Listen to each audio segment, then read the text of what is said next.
Great to be with you. Thank you all for your interest and presence. Um, Boy, yeah, I've only been at this for about 58 years or so. So I've got lots of stories to tell. Um, my entry into the field, very briefly, occurred when I was a graduate student at the University of Göttingen in Germany. I was 23 years old, and the clinic around the corner was experimenting with some new drug that was supposed to evoke memories from early childhood.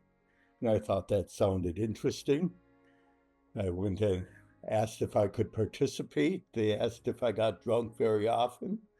I didn't.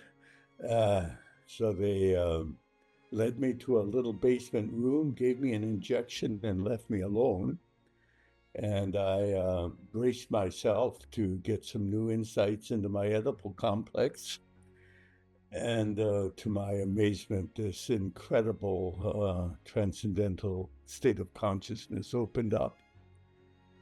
And when the research assistant came back in, I said, "What was that drug you gave me?" He said, "It's called psilocybin." I had never heard the term. I hadn't even heard the word psychedelic at that stage of my life. And believe it or not, there was no controversy.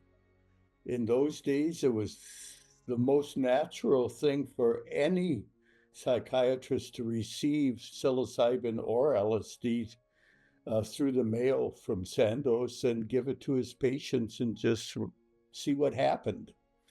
Um, uh, it's hard to imagine that they were perfectly legal, and not only legal, but uncontroversial in those days. So it was a perfectly reasonable thing to give a psychedelic to a graduate student if he wrote a good report, especially.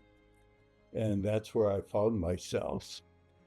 So I had my own experiences, and then I began guiding English speaking people through sessions in the clinic in Göttingen where the drugs were still legal, especially Americans who wanted to experience a psychedelic before returning to the US. And I've been guiding sessions ever since, except for maybe a 22-year break between 77 and 99 when this whole realm of research became temporarily dormant. Right now, it's charging ahead. It's if you go to clinicaltrials.gov and type in psilocybin, I think you'll find over 100 current research projects. It's really quite inspiring.